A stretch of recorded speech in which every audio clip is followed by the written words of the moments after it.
I don't know. I mean, is it the most far-fetched idea that there could have been an actor that they made look a whole lot like Joe Biden? I mean, here's the thing. Was it Joe Biden at the end of his term just starting to have dementia, or was it because there was an actor who was just getting all pumped up on cocaine? I mean, you got to think about these things. I don't know. I don't know. I did see the movie Dave, which I'm old, but they did have the president stroke out, and they found a body double, and that guy came in and ended up saving the U.S. So.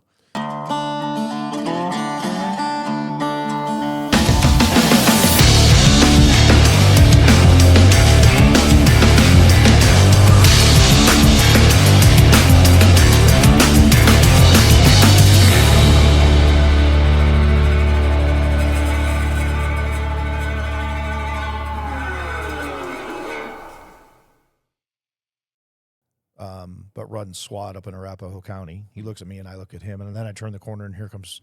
And by the time I got, it was like we had all worked together at some point. Mm-hmm. It's crazy. I mean, you just don't walk onto a team like that and know everybody if you've never served before. And every single one of us came from a different direction. So are these like executive protection subcontractors? Yeah. You know what I was doing last night? Not that. Playing with lightsabers. Shut up. Is that why they were all over there? Did you not see the video? No, I've not touched social media. I got home last night. I had hockey, so I had 2 hockey games after the event. So I got home at like 1 a.m. I got up at 5. I had to move all these down. That's why they were all over there. I mean, I see you already put them back. So I put 2 back. But I had to move all those down because I had to make a video for the Teams event that we've got coming up. And as I was putting them all out, I should have waited till a little bit later because the guys were just finishing up class. And, of course, what do you think they do? They grab and Danny's wearing his NASA orange astronaut jumpsuit gi, so he's getting all into it. Him and Matt got after a little bit. It was pretty funny. That's awesome. Yeah. Are you guys ready for this? Yeah. All right. Heck yeah. Ready? We do this jiu-jitsu handshake to start. All right, ladies and gentlemen, welcome back to the Daily Carry Podcast, episode 66 today, and we've got a guest with us on set. His name is Levon Stilson. Did I say that right? Yeah, you got it. Levon, it's so good to have you on the show today, and you're running for Senate here in Colorado. Yeah, Senate District 11. Senate District 11. Sir, are you having a good day so far? Fantastic. A beautiful facility. Great small businesses. How's the coffee? You know what? I haven't taken a first sip. Uh-oh. Well, we're going to have you on video with the first reaction here. This will be a good live reaction video. Here's Levon Stilson's take on Oodalali coffee. Fantastic. Drip coffee. Yeah. Pretty good, huh? Not bad. Not bad. Everyone Micah, stop in and get some. There you go. how are you today, Micah? I am tired. I did an event I can't talk about last night, and then I had 2 hockey games, got me home at 1, and I got up at just after 4:30, so I'm burning the candle at both ends in the middle. But I'm super excited to hear because you're in the El Paso area. And, and I got a lot of friends down in the Springs in El Paso that I served with back in the day, so I'm really excited to hear your just thoughts, everything's going on in that area of the woods. An event you can't talk about. An event I can't talk about. Sounds very exclusive. Yeah, that's pretty cool. Yeah.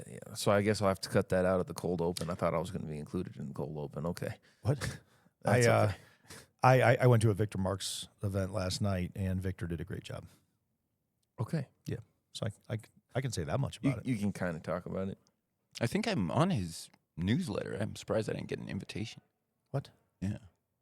He is immediately off my list. Okay. Or on my list, depending. It's probably me just overlooking it. I get so many emails. Yeah. I think that one was a private one, though, wasn't Okay. it? Yeah. That wasn't one of the ones that they have listed publicly. I think it was a private one, and I think it's been on the schedule for a while. Yeah. Yeah. No, that one was out there. I had some people from the church, our church, that went, asked if I was going to go. So Word of mouth. Went and hung out in the background a little bit, watched. Yeah. How many of the gubernatorial candidates do you know very well? Very well would be a stretch for any of them. I worked as a legislative aide last session, and I got to know Scott Bottoms to some degree, but obviously he was very busy on the floor most of the time. But I would say that he's the one I'm closest with. Okay, awesome. We're supposed to have him on the show on Tuesday, so we're excited about that conversation. That'll be cool. Do you have any secrets? None actually. Anything that you No. want to throw our way? If I said, it wouldn't be a secret. That's a good point. Any good questions that would just be like, man, you guys must have been hanging out with Levon. How did you know to ask me that? Yeah. No, I couldn't disclose any of that. Oh, okay. That's fair. That's what I like. A man of integrity. Awesome. All right, well, I saved a couple articles this morning, and we're going to jump straight into the Daily Scroll. As you know, we scroll so that you don't have to. We are starting out here with a post by Nate Friedman. This was an interesting one. The full video, you can see the context, but this says, I caught a guy paying protesters at the Dim Socialist rally in New York City. His comment is, this is all manufactured chaos, and they're doing it well. They're organized, and it does not stop with one mayor. The receipts are all below the recipients. Recipients. Did he spell it Recipients. recipients and not receipts? I don't know. My dyslexia was definitely saying receipts there, but recipients are all below as usual, and the full video is in the comments. Pretty interesting. And you can literally watch that video of this person paying protesters. This is the one where they're handing out the cash, right? Yeah. It's pretty crazy. So I thought that was super interesting when I was scrolling this morning. Next up, we got one from Elon, major crime scene. He's commentating on LA County. Hey, they have hundreds of thousands of fewer seniors than Florida, but over 30 times as many taxpayer-funded hospice providers. Interesting. Do the math on that for me. Right. Yeah. Taxpayer money down the drain and causes higher health costs for American seniors. That's interesting. And you can see the letter below this that's talking about some of these programs in Los Angeles County. But, man, makes me think about Colorado. Yeah. We were talking a little bit about it, about how maybe Colorado's just concealed it a little bit better. But, man, Colorado's got to be a major state for some fraud going on. I think that there's so much money in this state. There's got to be stuff. There's got to be shenanigans going on. Yeah. Yeah, there's a system called TOPS. I don't know if you guys are familiar with it. Yep. Yeah. So when we did the long bill last year, that was a way that we kind of dove into some of this stuff. And so you can look at the state's revenue and expenditures. And that's how I found about OmniSalud. You guys familiar with that program? Mm-mm. I'm not. Okay, so that's a program. It's by the Office of the Newcomers, I think is what it's called. And it provides health care to undocumented immigrants. What? Yeah. There's also another program which will be important for you to be aware of, the Benefit Recovery Program. What's that? So what it is, I think it's 0.0035% of all unemployment funds that the state receives goes into a special account for undocumented immigrants that can apply for unemployment benefits. What? No way. So regardless of if you're hiring documented people to... You're paying for it. Correct. So they're stealing my money. Yep. I knew it. We have a thing at the DMV.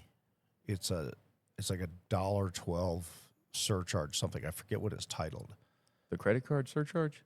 No. It's a fee attached to it. It's kind of one of these little flat things that you don't pay any attention to. Absolutely. You're kind of reading through it. And Nickel and diming you. yeah, 7.8 or 7.85 million last year. Yeah, went, and went into that. That's how, these people, they want to get rid of TABOR, right? Which is a protection against extraneous government taxation. Yep. And these enterprise funds, that's how they collect all these fees. And in some cases, they can distribute those funds to other programs. And that's something that people really need to look into. I think citizen journalists, we see that a lot on social media. They could really leverage that top system and get quite a bit of information. Now, It kind of stops at some point because you see what department gets the money, and you can't really see exactly how it's being allocated. But people should spend some time on there. It's like the plastic bag fee, the 10-cent fee, and 6.8 cents goes to the state. Yep. Yeah, isn't that great? Just so that they could give it to illegal immigrants? I guess. I don't know. Yeah. I make a point of coughing on all the bags when I'm in there, so it makes them throw them away. I actually was an aide to Representative Ryan Gonzalez, who ran a bill to repeal that fee. And, we really looked at it, and these reusable bags, they actually contribute more to the carbon footprint than if they just made regular plastic bags available. I wouldn't be surprised at all. Yep. Thank you. I've never seen a carbon footprint before. I do a lot of hunting. Right. Never seen one of those Oh, before. you like to hunt a lot? I do, yeah. Me I'm a as well. hunter. Awesome. Yeah. Man, we're gonna have This will be we're fun. gonna have a great. We're gonna get off conversation. topic quick here. Yeah, it's my we're main gonna, passion. We're gonna rabbit trail right into Jared's You world. like and I'm to gonna hunt? sit over here. You hunt with a bow? Hunt bow, with a- yeah, and rifle. That's awesome. Me too. I just actually shot my first big game with the rifle in December. I went into Texas for a whitetail hunt. Was able to shoot a buck, a doe, a pig, and turkey. And before that, all big game was all bow for me. I've killed bulls and bucks here in Colorado, but never with the rifle, only with the bow. Well, that's fantastic because all my hunting buddies, due to the increasing unaffordability, are looking at moving out of the state. So I'm looking for people to fill that gap. Well, Well- 2026 is a crucial year for me, so got to make sure this year goes well, and then that'll determine whether I'm hunting in Wyoming next. No, I'm just joking. I'm not going anywhere online. Okay, don't worry. I'm fighting for Colorado. Stay in the fight. So Kyle, you met earlier. All our listeners can be like, "What are you guys talking about?" But Kyle, who instructs here at the gym, he's got I don't know, it's like 40-acre plot. He's got a whole course set up for bow hunters, so guys can go over there, and the undulation is incredible. And he's got different animals hidden in the trees and different yardages and windage and all that stuff. It's really cool. Yeah, that's It's a fantastic. really neat setup. A lot of guys go over there and practice. Yeah, if I'd have known, man, that'd been awesome. We'll have to have you out for another episode, and then we can go shoot bows. Yeah, after. for sure. Splice that into the clip. That'd But be I'm sweet. giving up my hunting this season this year for our community. I'm going to be door knocking instead of out in the mountains. Just carry your bow on your back. That's amazing. I don't know that I could do that. Yeah, it was a big point I of feel like contention. I have to hunt in order to stay charitable. You know, I have to go hunting and get my fix and kind of get recentered a little bit and then come back to the civilization. Well, it's a renewed appreciation every time for our state, right? Because Absolutely. if you've lived on the East Coast, I lived in the DMV, DC, Maryland, Virginia area for a while, and you're in that kind of concrete fortress, Yeah. and you don't get to experience the nature like we do out here. You got to go like outside Anne Arundel County or something to even find anything worthwhile up there. It's beautiful up there, by the way. Yeah. Once you get outside of the brick, Mm-hmm. I love that backcountry up there. It's absolutely gorgeous. Yeah. All right, guys, we're going to continue here on the Daily Scroll, and we're going to go to another post from Elon here. This was what he shared from an account called Vigilant Fox on X here. This is talking about Melinda Gates. There's a video, and Melinda Gates is responding to the Epstein files, and one of the files suggests that Bill got an STD from Russian girls and planned to secretly medicate her. NPR. This is what they said to Melinda. The emails in the file suggest that Bill had additional affairs and that he tried to get medication to treat a sexually transmitted infection and that he was going to give you the medicine without you knowing. His representative has said all this is false. What is your dominant emotion when you read these news articles with details? Here's Melinda's response to this video. Sad. Just unbelievable sadness. Unbelievable sadness. It's just sadness. I left my marriage. I had to leave my marriage. I wanted to leave my marriage. I felt I needed to eventually leave the foundation. So it's just sad. That's the truth. I can't even wrap my head around this whole. Can you? I mean, really? You got somebody said to me the other day. They said, "Hey, you track some of the stuff. You talk about it. You throw videos out. You guys do it on the podcast. So what's your take?" And I said, "I can't figure out how one dude and his girlfriend or whatever, Ghislaine, or I can never remember her name. I can't imagine how these people became so influential that they have touched literally almost every genre of life, of fame and or politics and or fill in the blank. But the ties back to Bill Gates and this stuff is uncanny when you start digging into it. The influence of Epstein, the island, and then these people that have just, there's something so beyond evil connected to this that you're going to get on a plane and fly and go to an island where there's children and young women that have been, I just can't, I've dealt with a lot of bad in the world. I can't wrap my head around it. I can't. Yeah, we've got some serious cultural problems that need to be addressed in our nation. They say power corrupts, absolutely. And Bill Gates certainly had that. I don't know. Did you guys check the interview with Bannon? Yeah. Okay. Yeah. One of the things they were talking about was fractional reserve banking. I don't know that many people are aware of that. Right. These people in these institutions can manipulate the system to such an extent that it's really difficult to even expect any sort of accountability. And so they just get away with whatever they want. J.P. Morgan Chase, deeply involved in this thing. Yeah. Bill Gates and his deeply involved. Yeah. I mean, these are two of the biggest players in this thing. Billions and billions of dollars in how they're hedging the stuff and moving it around to cover. I mean, it's just uncanny. It's absolutely uncanny right now. I don't know. I'm going to stop. It floors me. There's that much evil that is just hidden in plain sight. Oh, no doubt it's evil. But I'm really curious to see what you guys think about this next one right here. Okay, this next one. This article here says Joe Biden was shot and killed in 2019 and replaced by a body double wearing a mask. Right here in the Epstein files related to files released by the DOJ. No. I don't know.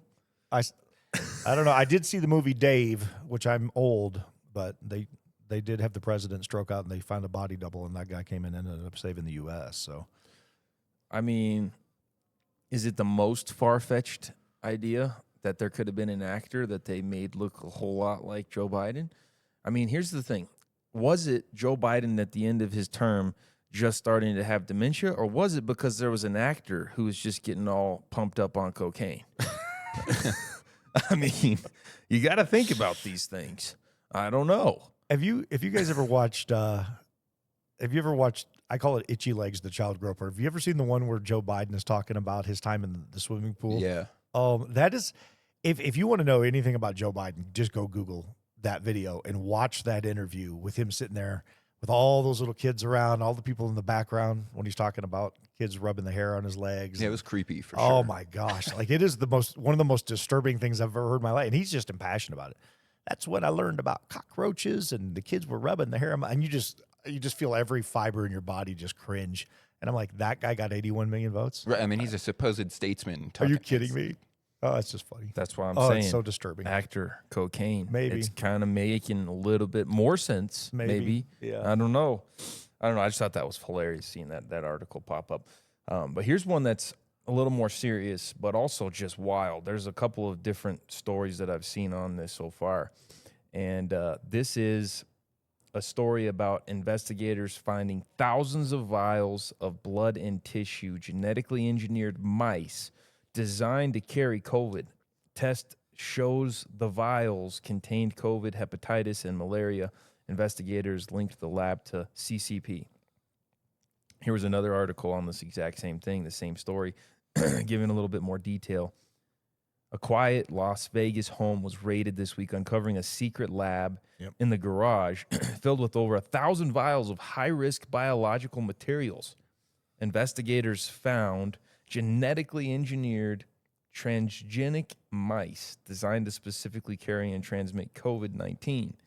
The pathogens, vials were labeled with some of the world's deadliest diseases, including Ebola, malaria, HIV, hepatitis, and the CCP lab is tied to Zhu. I don't know how to say that. Zhu, a wanted fugitive and PRC citizen who received millions in unexplained payments from Chinese banks while operating these illegal facilities here in the U.S. They found the samples. They found the engineered mice. They found the money trail. Yeah, I mean, so the immigration thing isn't just economics, right? I mean, that's a big deal too. Right. But it's also a national security problem. Yeah. You know, you have to vet the people coming into your country. That's just basic common sense. Anyone arguing against that is not on the side of truth and prosperity, that's for sure. And certainly not on the side of America. No.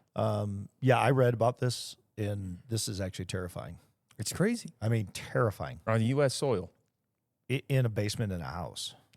So when people say, well, how come you can't catch this stuff? That's why, right there. In a basement in a house. Which house?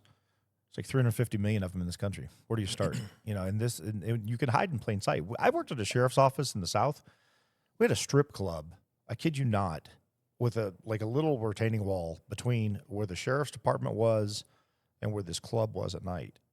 And the sheriff's office had been there for like 15, 18 years. It used to be an old AT&T building. And so they took it over as the primary sheriff's office with some substations. We go in to serve a warrant at this strip club one night, and we find out that they've been literally producing metric tons of cocaine in the basement of this strip club for over a decade. For over a decade. Right next door to the sheriff's department. I mean, literally, you could throw a softball and hit the sheriff's department Right. for a decade. And people go, how can that happen? And if Like that. rednecks can figure out how to process cocaine and cook meth, imagine what these Chinese scientists are cooking up in these basements, man. That's horrible. I can't believe this article. I can't believe that there is, to think that this is just the one that was caught. How many other labs potentially are out there on our soil making genetically engineered mice to be able to transmit all kinds of pathogens and diseases, potentially the next pandemic? Yep. Yeah. That's crazy to think about. Yeah. All it takes is one escaped mouse. Yeah. Yeah. What I could go on and on. I'm going to be quiet for a minute. This stuff fires me up. Well, there was a lot of articles there, all right, and so let's go into hot take, cold truth. Just kind of considering all these articles, everything going on in the world. I think that today hits a little bit different, just because we're really talking, I think, big, and we didn't even in the Daily Scroll. We didn't even talk anything more about the SAVE Act that's trying to be passed right now. But I think that a lot of what's been said, Levon, you were just now talking about it, is your immediate response on this whenever we just went through this article talking about this Chinese lab found here in America. We got to be vetting people. That's a huge problem. If I was going to look at all these headlines and try to tie them all together, I think that that's something that is tying all the problems in this country right now together, is how many illegal immigrants are here, and a lot of them criminals with bad intentions. Yep. And how do we solve it? Well, deportations. But even deportations, I mean, look at how awful they're going right now. Because why? Because people want to protest against them because they don't want the illegals to leave, because a certain party wants to keep their vote, keep their power. And they're thinking that they're going to be able to rely on those illegal votes without the SAVE Act. Well, Minnesota certainly does. Well, I mean, even just the census, right? When you overcount people that shouldn't be counted on the census, that affects representation. That's stealing from our vote. Did you see the way that they're trying to get the loophole for that thing, for the census? Apparently, the census law, what I read, and I'm paraphrasing because I don't remember everything off the top of my head, but apparently the census law says something about residents, not citizens. It says that you'll count all the residents rather than count all the citizens. So they're trying to use that loophole to kind of skew some of the census information. I don't know. It's kind of interesting. Well, one word changes everything, right? Yeah, If you go from citizen to resident, then you've just repurposed $100 billion in the country, like overnight. I think I love the trades. You know, I took after I got out of the military, I took a course. It's called the Home Builders Institute, and Home Depot is the primary funder of it. And I know a lot of guys that are really successful in the trades, but I think that it's important that we don't discourage young men and women that are conservative minded, that want to see a better future for our country, from entering into academia. Because these lawyers, these DAs, a lot of the problems that we have are downstream from that. Okay. And we need great minds that can interpret these laws and actually achieve some legislative reform, because that's really the most effective mechanism for change. Amen. Couldn't agree more. We both gave our hot take, cold truth. I guess I'm a little disappointed right now with where we're at. Just as a nation as a whole, I'm 57 years old, and it wasn't until about 5 years ago, like right around the beginning of COVID, that I realized that we really legitimately are divided in this nation. Like 49.5 with 1% in the middle is how it feels to me. That really surprised me, I think. I used to believe that we were more intelligent than what we showcase now. I'm not convinced anymore. And that to me is, that's hard. It's hard to look at that. The reality, though, and I said it in the last episode, and I'll say it again, and it's only because I had a meeting with a family yesterday. They have 6 kids, and 3 of them are between 12 and 15, and they are 3 of the brightest minds, most intellectual young minds that I've ever been around, and they are all very conservative minded, and they understand exactly what is going on. So that my cold take is that we are going to see an evolution of that generation coming up, that kind of the 8 to 15-year-olds that are waking up. And I realize there's still others that are being influenced, but I think people have seen that test drive that we went through before. I think you're going to see a generational change. Yeah, I think that's spot on. That's my hope anyway. No, I think it's more than a hope. You look at The last election, youth vote for Republicans was a lot higher. And I'm involved with the Turning Point USA chapter at UCCS there in Colorado Springs. And, every year it grows. So I think the youth are really switched on and aware of the problems that we have. And I think when we're in prosperity, right, we experienced 50 years of being the number one global hegemon, Sure. everyone's making money. Then you kind of get complacent. And there's this writer, Alexis de Tocqueville. He wrote a book called Democracy in America. And he has this concept of soft despotism. And so as people recede from the public square and are not involved in their community, that's how we kind of lose sight of the importance of civic engagement. And these problems that he even predicted are the result. Yeah. I shared an article yesterday that Teddy Collins had put out on this new Senate bill that's, the part of the red flag and all that stuff that's coming in, and the overreach, the infringement, the Fourth Amendment violations, all the things that are going to go with it. And I ended up erasing or taking the person's text or the comment off my thread. I was so deeply offended. They said, you have no idea what it's like to sit on the other side of somebody when there's a violent crime that's been committed and somebody needs to have those guns removed out of their house. And I sat back and I've been on the other side of about 500 of those. And I can tell you, out of the 500 I've been on, 400 plus are not violent. They're made up. They're called in. They're now an ex-wife that was going after the husband, or the next door neighbor that called it in. Because in South Carolina, our laws were different back in the day. So you could actually go down to a judge and go, yeah, my next door neighbor's nuts, and get a mental health hold on that person on word alone. Wow. That's the kind of stuff that this new bill is doing. Right. And so, yeah, I pulled the comment off because it was one of those things. It's like, we really need to educate people. People need to wake up and read what's coming. Mm-hmm. I think they're going to be shocked. Yeah, and like any random school administrator they hear that some kid's dad has guns, they're offended by that. They interpret mere gun ownership as being kind of stochastic or violent intended, and that's just obviously not the case.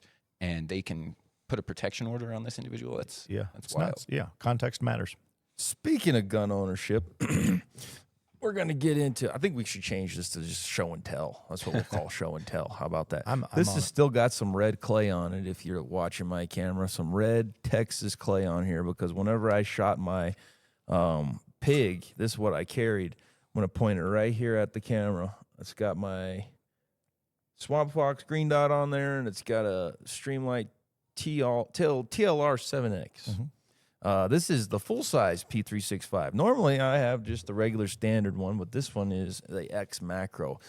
Awesome gun. I like it a lot, but I really have to hone in on dessert today. Okay, let's hit it. Yep, because here's the thing. One of my students, and keep in mind, one of my students, I believe he's maybe 9 or 10 years old, he just made me this and gave it to me, brought it to me at one of the jiu-jitsu classes. He's been working on it for a while. He does blacksmithing every Wednesday, from what I understand. And so he just brought me this knife. Pretty cool. He forged that? Yeah. Dude. A kid, can you believe that? 9, 10 years old. So, Cayman, thank you, sir. This is awesome. What an incredible gift. I appreciate it. And here it is on the set of the Daily Carry podcast, and it fits right in, doesn't it? That's a good looking knife. Pretty cool, huh? You said he was how old? I think he's 9 or 10. Wow. Yeah. Yeah. We got to get him hooked up with Peter Kohler. Yeah, that'd be cool. That'd be epic. Yeah. That'd be awesome. What'd you bring, Senator to be? All right. I brought my standard Glock 19. I think I got a TLR 7 on here as well. Ah, look at that. popular choice. Never clean it. Never clean it. Just lube it. They shoot better when you don't clean exactly. And then I carry this as a little bit of a backup in case my Glock fails, which it won't. The Smith & Wesson Bodyguard 380, little pea shooter. it. Yeah, very good. I used to have a Sigma back in the day, first gen of that gun. I wore it on my ankle in law enforcement for years. Tried and true, run through the mud, run through the swamps, still went bang, bang. Yeah, I mean, you got to practice with them. When I was shooting a lot more, I used to shoot USPSA, IDPA, and stuff. Nice. So I was obviously mostly shooting like full-size 34s, that sort of stuff. Yeah. But you can get good with those things if you shoot them. Yeah. You carry a knife usually, or? I usually carry like a Gerber. It has a Okay. blade on it, but I find that I often need a Phillips head more than Like I. one of these little guys. Yeah, exactly. Yep. One of those little Gerber dimes. I love that. I carry that everywhere I go. Let's see. Piece of gear that you have bought that you love. Piece of gear that you've bought that you hate, wish you didn't buy. Can I pass this off and think about it? Sure thing. What do you got today, Micah? Easy. I bought a Smith & Wesson Sigma back in the day and wore it on my ankle everywhere I went, and absolutely loved that gun, and went to buy a replacement for it, and it never fired. Yeah. I mean, it just never fired. Like, it mouthed every single time that I used it. Yeah, that's not a good thing. It was terrible. That's It horrible. was terrible. You know what? I only had one of those. You know what I'm impressed by is Levon just said, "If my Glock fails." Yeah. When do you ever hear a Glock owner say, "If my Glock fails"? I ran Not a very often. 35 that was my duty weapon, and I know I've got 50,000 rounds through it. Never. Not Well, I'll one be issue. honest. Glock is really the only pistol that I feel confident picking up out of the box and carrying it to protect my life with. Yeah. I also like the Smith & Wessons. I think they shoot really well, but I just have so much faith in the Glock. I liked it. The form fit in my hand is a little bit different, so I run Springfields. Tried and true is equally as well. I like the back strap on them. They're a little bit more comfortable in my hand. But yeah, no issues with them at all. I've run 3 different Hellcats. This is my standard, then I got a couple pros that I shoot with. So you've gone to the dot. You're on irons still. I run both. Yeah. Okay. So it depends on how I'm dressed. So like today, I'm in knockdown stuff. I carry that. But if I'm in jeans or something where I can wear a belt, I'll run RDS. Yeah. Yeah, I can never get that presentation very good with the dots. This one's pretty horrible. I'll be honest. If I was going to say a piece of gear that I wish I wouldn't have bought, I think that it's super cool how small this dot is, and that's obviously the appeal. Whenever you're trying to get a daily carry and get a dot on it, you're trying to find a micro dot is kind of what they're calling it, and that's what that is. And for what it is, pretty budget friendly, and it's got a photo cell on the side that automatically adjusts its brightness. It's got the shake awake, all that stuff, and it's somewhat easy to find whenever you practice with it enough. But because it's such a small opening, it is a little challenging to consistently draw and get straight on that sight picture with the green dot. But it is what it is. If I were to do it over again, I would put one of those. I mean, honestly, they probably didn't even have them out, but I know they have some of those smaller enclosed emitters. I know Hollow Sun has some of those now, so that's probably what I'd put on there if I was going to do it over again. I think I run Hollison on everything I have. I think so. They're good dots. I Yeah, like they are. Hollow Sun. I run because I just teach CQB, so if I'm running it on a rifle, that's really where I run most of my RDS. I only have one pistol with RDS on it. So, yeah. You got that piece of gear that you regret or that you really appreciate? Yeah, I think when I bought my first Glock, I put some Mepra lights on it. And those things are so huge. Yeah. Cover your target at 6 feet. So Yeah. I would not recommend those. Like what? I run the Proctor sights now. Frank Proctor, you guys familiar with him? No, but the sight you're talking about, we used to just say aim at the sight. Right. Yeah, exactly. That's how you'd hit it. What is it, like 10 MOA or something like Dude, that? it's ridiculous. Yeah. Interesting. Cool. All right. Well, let's go over a scenario here. What if it popped off tonight? What if it all happened? I haven't even thought about what this question is going to be today. Let's see what's relevant. You got one off the top of the dome? If my wife called me and she was at home and somebody's gained an entry to the house, but I'm not there. Oh, okay. I'm not there. I like that scenario. Paint it out again. I put the camera on you. Paint it out again concisely. I get a phone call. Help. Somebody's in the house. I'm not there. Like literally, what would I do? So I like this question because my wife and I have scenarios and we have this kind of procedure. Now, hopefully she's been able to manage to bar herself in the bedroom. If she has, then she's good. We've got gear in there. She's ready to go. I'm getting there as quick as I can, but depending on how far away I am, I'm calling guys that I know that are in the neighborhood and telling them, hey, Mayday, got to get you to my house. Obviously going to call local PD, but I honestly think that people that live closer to us would be faster to respond to local PD. For sure. My wife, she's a good shot. She holds up in the bedroom. She's got the gear. She's fine. She can also exit through, because we're in a ranch, so she can exit through the rear window if she needs to of our house, and she can get out of there if she needs to. But we've got gear in there, so she knows what she would be doing. and calling would be a good thing. I wouldn't be surprised if I got a call from her. She said, "Hey, Jared, I took care of business. What do I do now?" But that's a good question. I like that one. Just need a John Wick gold coin. Got to call a cleanup crew. I actually have a funny story about this. One day I was over at my friend's house. We were watching a Supercross race, and I got a call from my wife, quite frantic. And she said the garage door is opening, like someone had gained entry. And come to find out, after I had rushed over there with my buddy, our kids, they were like 3 and 5 at the time, had gotten the clicker and they were hitting it in their bedroom.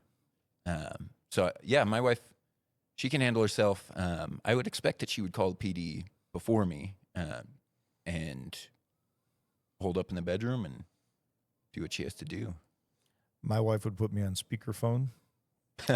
You'd be like Liam Nielsen. I'd be walking her through Liam, it. Yeah, I said that name wrong. Liam Neeson. Liam Neeson. Yeah, I would be walking her through it, but she is extremely proficient. And we essentially have a weapon in every room of our house. I mean, you're never more than 20 feet away from something. Mm-hmm. So if she's upstairs, she can post up. We have a half spiral staircase, which is kind of nice because there ain't nobody coming up that stairway with where we can post up. I mean, so yeah. But if she's downstairs, same thing. We have something within range. But yeah, I'd be walking her through it, and I'd be making one phone call to somebody who I know is within about 300 feet. Right. Yeah. All right, let's bring it home to Colorado here, all right? Let's ask a question that's relevant to here, to home, and you running for Senate. I think that people online will be appreciative to hear what you would have for an answer on this. But right now in Colorado, what do you think the biggest issue is that we're facing? Definitely the budget. $1 billion deficit. We've been under one-party rule for now 2 decades, basically. I think it was 14 and 16, we had a slim majority, but it's gotten out of control. And we got to rein in a lot of these enterprise fees, programs. People, it really matters to people at home. 5 cents here, 10 cents there. I'm not made of money, and when I get a notification from the utility company, hey, your rates are going up, it matters to me. It affects our budget. And then this energy policy has kind of gotten crazy as well. Mm-hmm. When I was a legislative aide last year, we would sit through, at the beginning of session, they're called these SMART Act hearings. So it's a joint Senate and House committees, and they bring, all the heads of these various departments in there to kind of ask them about the situation that's going on. And if I recall correctly, it was Representative DeGraff had asked, I think it was the Energy and Environment, the committee that he sits on, but he asked them, like, okay, so we've set these goals, right, for how we're going to reduce our carbon emissions. Where are we with that? And the woman couldn't even give him an answer. So you're telling me we're going to shut down the Ray Nixon power plant. We're going to have rolling blackouts mirroring California, but you can't even measure what the efficacy is of these policies. I think that is not an acceptable answer for someone in a position of trust like that. I think, and you tell me if I'm wrong, but do most people just not vote off of lobbyist endorsement and exactly what they're told to vote on? And what I mean by that is they're handed something, they're going in and they're looking at 15 different things they're going to be voting on in the day. And it's usually, from my observation, and everybody I've talked to, it's kind of a one paragraph, hey, here's what you're voting on and here's how you're voting today. Can you speak into that at all? Yeah, I can. So basically the way it works is the institution itself is a physical manifestation of the way our politics works, right? So the Republicans caucus with the Republicans. I can't say how it works on the Democrat side. I know that they've got some sort of bifurcation going on. You guys familiar with this Opportunity Caucus drama that's taking place? It's a nightmare. Yeah, so I don't know that they like caucus together exclusively, but on the Republican side, there is some serious discourse that takes place at these caucus meetings, and I think that people really do have unique insight into each bill. Now, some of them are a little bit more straightforward, but particularly the controversial ones, you get a lot of different voices speaking up about what the impacts are going to be. Because these bills are super long. They're largely written by the OLLS, which is the Office of Legislative Legal Services. And you're correct. Lobbyists actually have a hand in writing a lot of these bills. And that was kind of my point, because they are long and you don't have time to sit down and go through everything, as we well know with, the 13,000 pages or whatever it was on some of the stuff that's passed in the witching hour, by Congress up on the Hill, the 535. But that's just my summation, is you kind of get this paraphrased deal that says, here's the context of this thing. Now go and run with it. Yeah, I think, it varies legislator to legislator. They're all allowed to hire their own staff. Obviously, they have full-time staff that's like in policy that will do pretty deep research and give them some insight. But like when the representative I worked for, me and the other aide that I worked next to, we would get there early every morning and do a little bit of cursory research into each bill. But you're right, it's tough. 700 plus bills last year. Not all of them got heard, but it's really unfathomable to think that someone could have a ground truth understanding of each impact. Sorry, we're picking up your breathing. That's what I was saying. Maybe just touch the mic a little bit lower. I am very impassioned if you're picking on my breathing right now. It's just, sorry to everybody at home. I'm just amped. Here's the thing. This is what I would say. And we were having a similar conversation with Jason Mikesell in the last episode. Teller County Sheriff, running for governor here in Colorado as well. But the budget, whenever you say that's our biggest problem, I like how you said budget. I do think that it's a budgeting issue, because as we already kind of briefly touched on, I think that there's a lot of waste in Colorado. There is very likely a lot of fraud in Colorado, but undoubtedly tons of waste. And so whenever we say, okay, we're operating at this huge deficit, are we really? Or is that a result of fraud and waste? I'm a proponent of this has got to be fraud and waste, because Colorado has a lot of money running through it. There's a lot of high-paying citizens, tax-paying citizens in Colorado. Douglas County, one of the wealthiest counties in the nation. And Douglas County alone, the money that flows through Douglas County with all the fees, all the taxes, there's got to be a way that Colorado could better appropriate the funds that it takes in. And I mean, we were talking about the toll roads too. How much an absurd amount of money must go through the toll roads.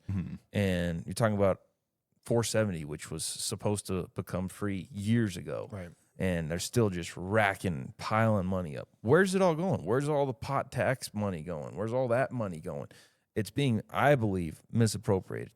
There is waste and there is fraud, and I think that that's the biggest issue. So I like how you said budget. I think that that's a good way to describe it, but I think that the bigger problem, just from the outside in, looking at all the mainstream narratives right now going on X, on all the other platforms with independent journalists uncovering all this fraud and waste, I think it's just a matter of time until somebody finds something big in Colorado. That's just what I'm leaning toward. I think that that's probably going to happen sometime soon. Yeah, I don't think you'll have to dive too deep, to be quite honest. Like I said, there's a lot of these programs that are just out in the open that people need to be aware of, because I think it would fire a lot of people up and get them more engaged. But the budget is a big deal. The issue is that, there are ebbs and flows between federal funding. During COVID, we got, all this handouts basically from the federal government, and then they removed that. So we need to be more responsible stewards of the taxpayer funds. And I think that a lot of stuff just has to be cut. In my household, let's say that we're facing a budgetary crisis to the extent that the state is, we're going to make some cuts. And if we expect everyday citizen, there's no second chances for household budgets. You're on your own. Yeah. And I think that the state needs to kind of adopt a startup mentality. The unfortunate thing is, we're under a one-party rule. So you got to kind of play this long-term strategy. We're not going to fix these problems overnight. So we need to get people involved in their local precincts. We need to start from the bottom up and then also the top down.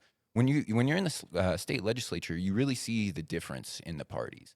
Because on the Democrat side, they have a huge bench, right? They have 2, 3, 4, 5 aides per legislator. Some of these aides, they'll have interns helping them that are even paid. On the Republican side, you're lucky to even get 1, 2 aides that are doing anything up there. And so we need to institutionally rethink the way that we're operating up there. We need to encourage young kids to get up there, get involved, because this is a responsibility. Civic engagement is a responsibility. It's not a show you like to watch. It's not entertainment. This is an existential threat for the future of many generations to come. So I think we need to adopt a long-term strategy and generate some offensive political momentum. Like I said, in the last election, 2024, we flipped a seat, right? And so there are victories to be had there. And that was super important because that brought the House out of the super minority. So what that does is allow people to debate bills, right? And you're not going to necessarily get bills killed that way, but it does pressure the opposition. It makes them be a little more measured. So if we can think long-term and get these small victories, I think that will defeat some of the Republican apathy that we're seeing. We just need to encourage people to get back in the fight by showing, substantive results. So we kind of went past something that we normally open with, and this was my fault, so I should look you in the eye. Talk a little bit about your background, your family real quick, because this is important, because this kind of sets the tone. You're not just here as a dude. You represent others. Talk about you just for a second. What do people want to know about you? Who are you? Where do you come from? What's your background? And what drove you to run for Senate here in Colorado? Yeah, absolutely. So I grew up in Durango, the Southwest Colorado area. I don't know if you guys are familiar. I'm in your twice a year. Okay, cool. Yeah. So at the age of 17, I was kind of a rebel kid. I didn't even graduate high school, actually. I got a GED in order to join the military. And I joined the military, and my first duty station was in Arlington National Cemetery. Wow. Yeah, and so I was a casket bearer with the honor guard there. The unit's called the Old Guard. And that really gave me a firsthand look into the sacrifice that our service members make. I was literally there as family laid their loved ones to rest. And that really gave me a concrete appreciation for the sacrifice that they made. And then after about 6 years there, I had the opportunity to reassign to Fort Carson here. And I knew that they were deploying, and it gave me the opportunity to move home. Deployed to Afghanistan, came back. That's when COVID happened. And kind of the insanity surrounding COVID was found in the military as well. I mean, we had like vehicles doing COVID patrols, making sure people were wearing masks. And at that point, we were under some tension within the military, the top brass, kind of the overall strategy they had. And I wasn't really happy with the direction it was going. So I thought, what other ways can I serve our community? And I decided to get out of the military. I had a conversation with my wife about, our future. I always wanted to raise my kids in Colorado. That was kind of one of the operative reasons why I came back to Colorado. And I just started to look around after having not really paid attention to politics, for the decade I was in the military. I was focused on the mission there. And it was just increasingly unaffordable. A lot of the guys that I got out of the military with that intended to stay here, start small businesses, be contributors to our community, they couldn't make it. They couldn't make it here, so they had to leave. And I think we're losing some of our best and brightest, particularly like military community, law enforcement community. They can't be here. It's not that they don't want to be here, but economically it's just not feasible for them. And so I enrolled at UCCS as a political science major. And I had a really good professor. At the time, I was actually running a small construction business. Me and my buddy were doing like remodels and that sort of thing. I had mentioned that I went through that home builder. Yep. And so when I entered in school, it was just I just wanted to like deepen my knowledge of our civic institutions, really. Like I said, I didn't graduate high school. So it was important to me to kind of learn more about that stuff. And I had a professor who was really good, and part of his curriculum was that you had to actually go to local political events. And that's how I got linked up with the Young Republicans organization there in El Paso County. And this was right before the election. We got involved, started door knocking. And like I said, we got Rebecca Kelty through with 3 votes. And so I realized that with hard work and determination, discipline that I brought from the military, that, we can achieve meaningful change in Colorado. Not overnight, of course, but if we really, really dedicate ourselves, we can make Colorado the state that I grew up in. When I grew up, we had great community. I could ride my bike all over town. My parents weren't worried about it. And kind of the American dream was still alive in the air. You know, people didn't really have like these suspicions that their future was really in trouble. And I think we can get back there, but it's just going to take some discipline. So were you born and raised in Durango? I was actually born in Cortez Hospital. Okay. And I was raised kind of in that region. My mom was a teacher, and she got different opportunities at different schools. And that's R9, R19, R13? What's the school district there? Do you know it off the top of your head? I'm not sure, no. I did the reason I asked is I did a security assessment down there Mm-hmm. for the entire school district. Here's what I found was very interesting about Durango. So Durango is kind of an old town. Mm-hmm. I mean, the high school the building looks like an old courthouse to me. Yeah. It was very interesting because the inner city of Durango, what we learned was the inner city was very blue and the county was very red. Yep. And they were almost diametrically opposed to each other, depending on where you live. You could almost feel the border as you were going around, and you run the creek that comes down the backside by where the school is. It's like on one side of the creek, it's red, and on the other side of the creek, it's blue. Right. And so it was just interesting to go down there and do an assessment and do some write-ups. They'd had some problems down there, and attended a couple meetings with a lot of the parents coming in. And there was a lot of political screaming going back and forth in the Durango area. Right. It's just a little backstory, but it was very interesting seeing it because I don't know that I've ever been in a county where it was clearly blue-red. And here in Douglas County, it's just the infighting is with all red. Uh-huh. So very, very different, very, very, very, very different approach that Durango has. I think a lot of it because of the old tenure, the old guard there, Right. people that have been there, generational farmers, out in the back country and stuff. It's really cool. Yeah, really. Do you know Larry Don Sukla? I do not. Well, he's actually the representative for my mother, she's a constituent there.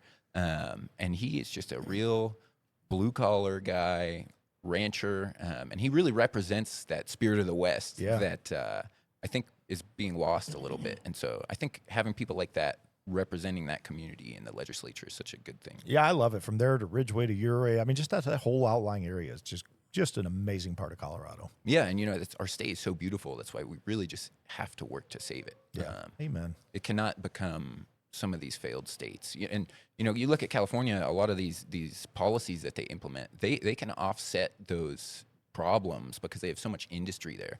In our state, we would have had oil and gas, but they've been strangled so much that we just don't really have that to offset. And we were number 4 in the nation at one time. Did you know that in production No. of oil and gas? Yeah, at one point. Wow. Not anymore. I've only drove through Durango, I think one time that I can remember. We were driving to New Mexico. I had preached a youth rally that was in Farmington. Okay. And I have friends in Durango, and some of the friends from Durango drove out for that youth rally. This was years ago. I was probably 16, 17. And my brother and me drove through, and I remember how beautiful it was. I remember driving like, man, I can't believe I'm Colorado born and raised. I'm not even seeing these parts of Colorado. It's like a whole different Colorado down here. It's crazy. And in just mentioning that, I agree with you, Levon, that Colorado is so beautiful. It's such an absolutely gorgeous state. And we have towns like Durango and many other towns that we got to be able to energize them to get in this fight. 64 counties in Colorado.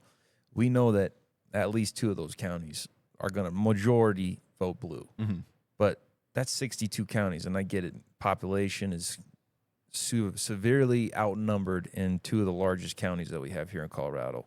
But if we can get enough people energized in just some of these smaller counties, that's all we would need to do. If Right. we could just get people in these counties to realize we got to stand up and we got to fight for our state, and it starts from the ground up, then I really think we have a real shot at winning this state and getting this state on a track that's going to make things better for people that are Colorado residents. I mean, I'm Colorado born and raised. I am realizing very quickly, the more people we have on the show, that's really becoming quite a rarity in Colorado. Yeah, absolutely. It's a lot of transplants here, and it's for a reason. I mean, people that are born and raised in Colorado, they're used to how Colorado was, and if they really start to think about it, like, oh, you know what? Wyoming's cheaper, has all the cool stuff about Colorado that I love about Colorado. You know what? See you later, Colorado. And it's sad. I love Colorado. I'm third generation, no, second generation. My dad was born in Colorado. My grandpa moved here. So I just think that we've got to get people energized to get in this fight. And I think that you said it well, that, it's just got to be this slow, long-term plan that we just step by step move toward and get people to understand. Because I think that that's what, if there's anything that is revealed in voter and all these elections that happen, it's just voter turnout is not strong. We got to have better voter turnout. And I get it. People are worn out. They feel like it doesn't even matter anyways. They feel like it's rigged. They feel like their vote doesn't matter because there's going to be tons of illegals or mail-in ballots or whatever it is that's not even going to make their vote worthwhile. But I think we've got to have this opposite mentality. We've got to show up in force to the point where it would be too hard to win if it was rigged, because we just have so many people showing up and actually voting that they couldn't rig it because it would be outrageous and it would be very obvious that it was blatant fraud. If we got enough people motivated and energized and wanted to get in this fight, I think we can do it. Levon, you said you were an aide in a campaign and they won by 3 votes. Well, so I just volunteered for that. Yeah. That kind of led to me having the opportunity to become an aide up in the legislature. But yeah, Rebecca Kelty won by 3 votes. 3. Mm-hmm. I mean, put that into context. When 4 people say, "Yeah, my vote doesn't matter," well, that's the election. Absolutely. You know, and that's crazy. I ran the sheriff's office out east, and our sheriff lost by 64 votes. Wow. In a 25,000 vote contest. South Carolina sheriff came in and won, thank goodness. 1.9, I think, million people in the county, under 5,000 votes. Mm-hmm. So yeah, your vote does matter. It absolutely matters. It's a game changer. And in that case, I've never heard of 3 votes before. That's the closest race I've ever heard of. Yeah, absolutely. There's a book actually called How the Democrats Stole Colorado and Why Every Republican Should Care. And I think that maybe it was the Independence Institute. They did a film called Rocky Mountain Heist on it. It's very good. And I bring that up because when I talk to people in the community, it is true that most Coloradans are somewhere in the middle. These extremes, that's like the squeaky wheel gets the grease. But I think that you're right that people think that there is no change to be had. But, as a Republican, a conservative-minded, liberty-minded individual, I think it's incumbent upon us to inform them and show them the way. We need leadership in that way. Because like I said, when I was given that assignment in school to go find a political event to go to, on the Republican side, I have to be honest, it's just abysmal. The outreach is really poor, and we're not using our resources wisely. I think there's an untapped community of people that, maybe they're not dyed-in-the-wool Republicans, but they see the trajectory the state is on, and they know that we need to make change. They maybe just don't know how. So it's incumbent upon us as leaders to show them the way. Are you guys familiar with Plato's myth of the cave? Mm-mm. So this is a philosopher. Socrates, he did oral dialectics, right? And he had this kind of allegory. And basically it's that there's all these people down in this cave, right? And they've got some people, they're tied up, they're chained to this wall. And they've got these people projecting images, shadows on the wall. And that you can think of that kind of like our media landscape. And the philosophers, they're supposed to realize that this is just a mirage, right? Or this is false. And they go up, they see the light. But the important part is that it's incumbent upon them to come back down and reveal the light to the people down there. So as leaders, that's what we need to do. We need to be telling our friends, neighbors, how to get involved. Because, we have the caucus and assembly process here in Colorado. Not every state has. And that gives everyone direct, hands-on voice into who's going to be on their ballot. Do you like it? Do you like that process? Yeah, I do think that it's good. I think that there are probably some issues with it, that come as a secondary and third effects. But, like for me running, right, I could never afford to pay for a bunch of signatures to get on a ballot, nor would I want to, because the caucus and assembly process forces me to meet with constituents, stakeholders, hear what's on their mind, what their biggest problems are. And I think if I were just paying some firm to collect signatures, I wouldn't get that insight. But that's on the Republican side. The Democrats don't do that. They don't. No. Huh. Not that I'm aware of. I thought that they did a caucus and assembly process. I thought that they just did. I want to dig into that because back in the day, it was just whoever they decided was going, and the Republicans had to go through a much deeper process. But I want to confirm that because I don't want to sound like an idiot on air. But I guess I got to wrong. cut that out. I got to No. mental check here. Got to cut that. Put that in. I'm okay with being wrong. I'll admit it. I genuinely thought that was just they're running, but I didn't realize they had to go through the same caucus assembly. I thought it was just a matter of garnering the most votes. My understanding is, and I'm not super well informed on the Democrat side, is that they do that. Okay. I think maybe you're thinking of like at the federal level because we've seen so many of these controversies. I'm gonna go dig. Now I got my own curiosity up. Here's the thing. I think that we've heard very affirmatively that there's quite a bit of a war going on in the Democratic Party, but it's also, if you look at what they've done, it seems like what they do really well is once they know that somebody's going to be the one who wins a primary, they really rally hard leading up to the general. And I think that Republicans sometimes do a good job of that, but I also think that we could do a lot better job of, having a united front, and whether that's through caucus and assembly or whatever.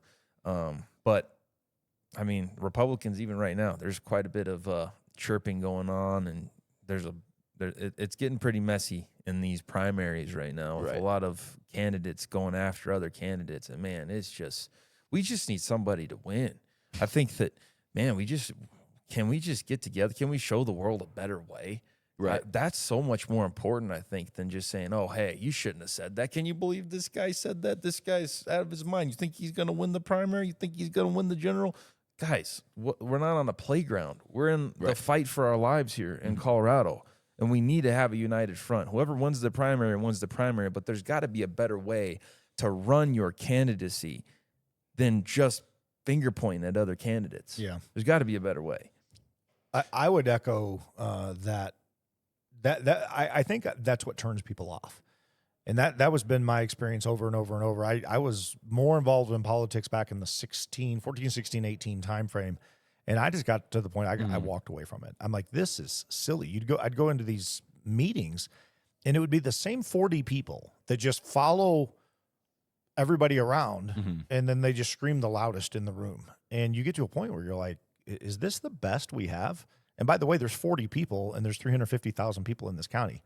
So we got 0.00001% of the people showing up, but they're the loudest people. As you said, the squeaky wheel gets the grease. And in my opinion, sometimes the squeaky wheel gets replaced, and we need to be doing that right now. Yeah, absolutely.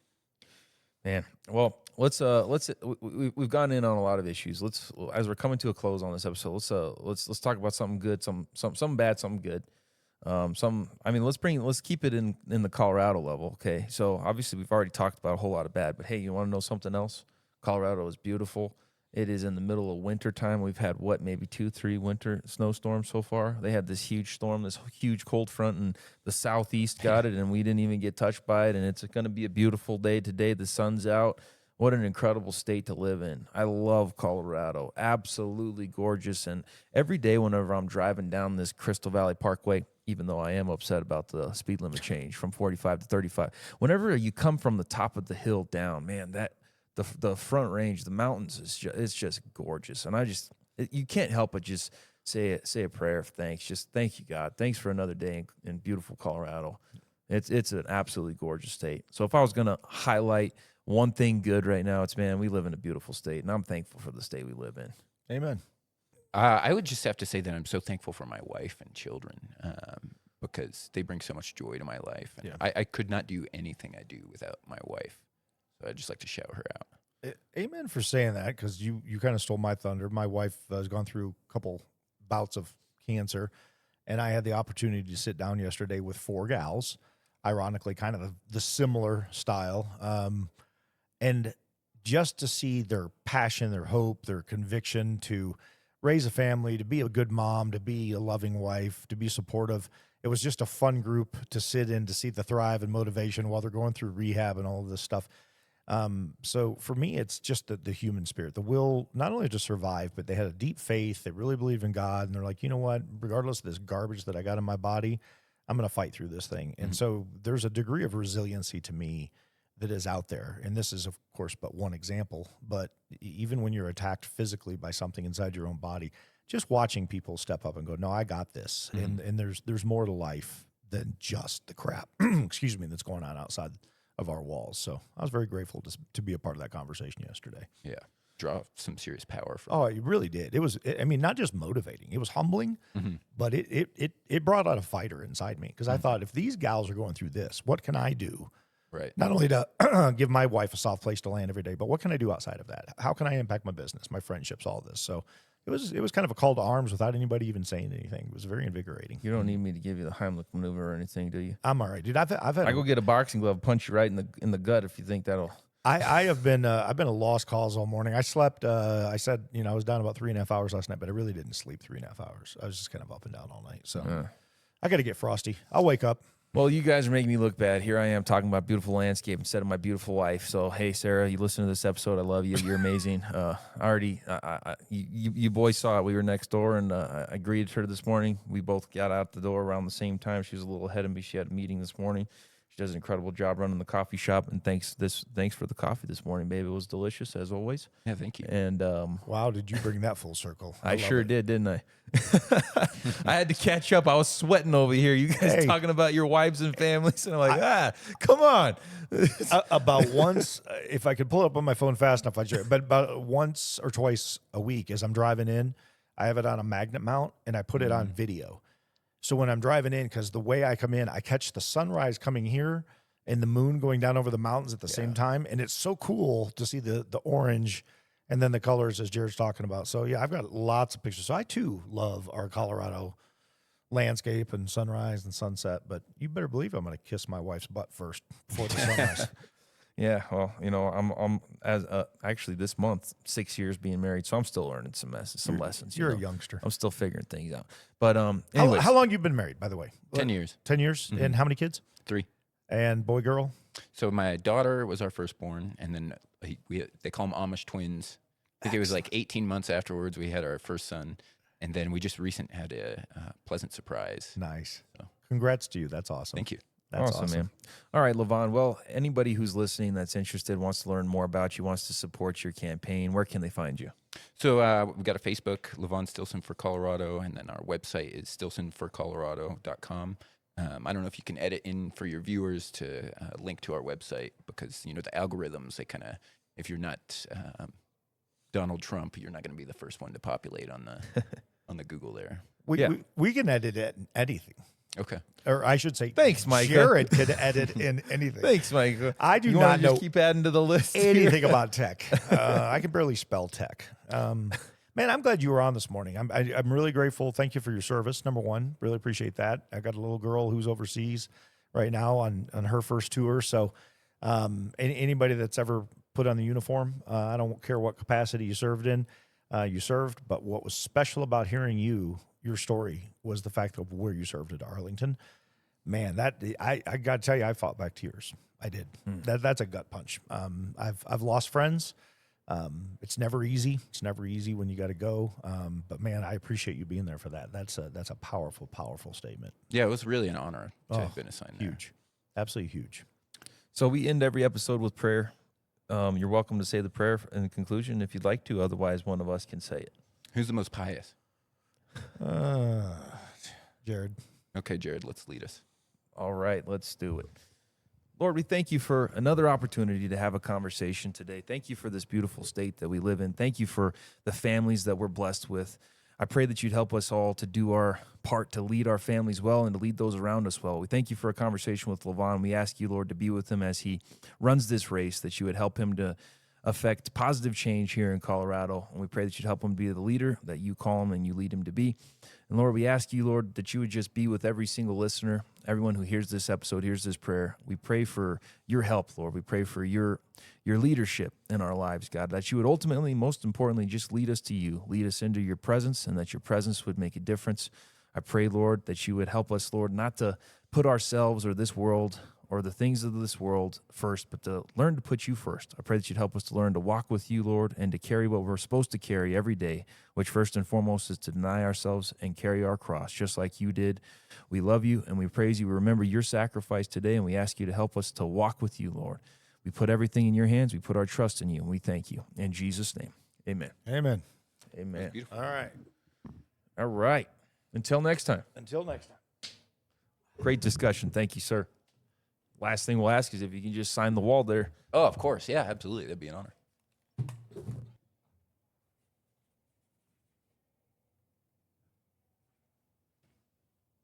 Awesome. Sweet. Well, thank you guys so much for having me. Thank you, sir. Appreciate you so much, brother. Yeah. Thank you. I carry a gun 'cause this world's gone